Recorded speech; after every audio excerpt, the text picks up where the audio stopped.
आज त्रिपुरा के लिए एक बहुत महत्वपूर्ण दिन है। आज त्रिपुरा में शपथ ग्रहण समारोह के पश्चात हमारे माननीय राष्ट्रीय अध्यक्ष आदरणीय श्री जेपी नड्डा जी, माननीय देश के गृह मंत्री श्री अमित शाह जी, असम के मुख्यमंत्री श्री हेमंत बिश्व शर्मा जी, त्रिपुरा के सीएम मानिक शाह जी के साथ वो माताबाड़ी गए।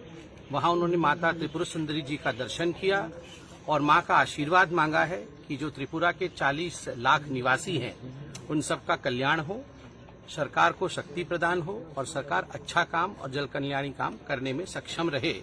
यही आशीर्वाद आज मां से मांगा है। उसके पश्चात आईपीएफटी की जो वरिष्ठ नेता हमारी जयंती देबबर्मा जी हैं, वह सुपुत्री हैं, पूर्वतन नेता स्वर्गीय श्री एनसी देबबर्मा जी की बेटी हैं, चुनाव भी लड़ी थी।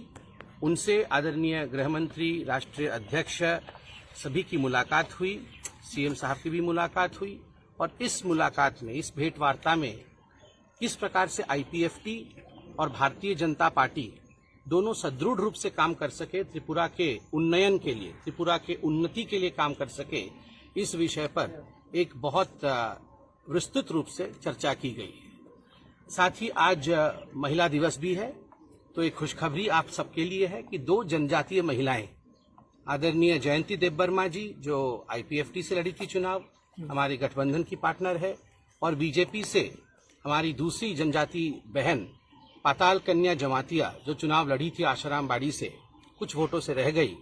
उन दोनों को एमओएस का रैंक दिया जाएगा निगम अपने किसी बोर्ड में, निगम बोर्ड में, और दोनों हमारी जनजातीय बहनों को शक्ति प्रदान करके किस प्रकार से वो और काम कर सके, आज महिला दिवस के दिन यह निर्णय भी पार्टी ने लिया है। दादा, इसके साथ साथ मोथा जो यहाँ की लोकल पार्टी है, मोथा के नेता श्री पुद्युत जी के साथ भी मुलाकात हुई है। उनके भी कुछ शीर्ष नेतृत्व के साथ हमारे राष्ट्रीय अध्यक्ष आदरणीय श्री जेपी नड्डा जी, गृह मंत्री श्री अमित शाह जी, असम के सीएम हेमंत बिश्व शर्मा जी और त्रिपुरा के सीएम श्री मानिक शाह जी के मौजूदगी में एक बैठक चली है, जिस बैठक में जनजातीय विषयों पर बहुत ही शिद्दत के साथ, बहुत ही कॉम्प्रिहेंसिवली उस पर डिस्कशन किया गया कि क्या समस्याएं हैं, किस प्रकार से इन समस्याओं का निदान किया जा सकता है, कैसे जनजातीय सम्मान जो है उसको प्रतिस्थापित किया जा सकता है त्रिपुरा के अंदर।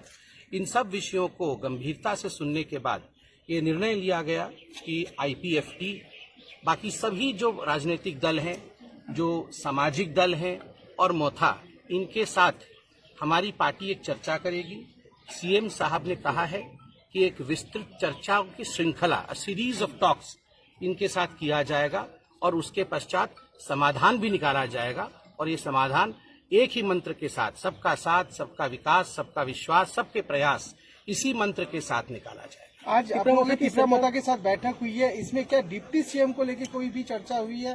क्योंकि प्रद्युत देबबर्मन और उनका जो डिमांड है उसको लेकर गृहमंत्री जी से बैठक हुई है, क्या ग्रेटर टिपलन इशू? नहीं, कोई भी डिमांड त्रिपुरा मोथा ने नहीं रखा, ना किसी प्रकार के डिमांड के विषय में बात हुई। जिस विषय में आपने डिप्टी सीएम, मंत्री इत्यादि आपने कहा, ऐसा कोई भी डिमांड ना तो मोथा की तरफ से था, ना भारतीय जनता पार्टी ने इस पर कोई डिस्कशन किया। मोथा क्या सरकार में शामिल होगा सर? नहीं, इस प्रकार की कोई डिमांड नहीं, इस प्रकार का कोई विषय नहीं है। केवल जनरल टॉक्स था कि ट्राइबल वेलफेयर कैसे किया जा सकता है, और जैसे कि मैंने आपको बताया, इन टॉक्स के बाद सीएम त्रिपुरा ने आश्वस्त किया है कि सभी दलों के साथ, आईपीएफटी के साथ, बाकी सामाजिक दलों के साथ और मोथा के साथ भी बैठ करके ये चर्चा किया जाएगा और सबका साथ, सबका विकास, सबके विश्वास के साथ त्रिपुरा आगे बढ़ेगी। बहुत बहुत धन्यवाद।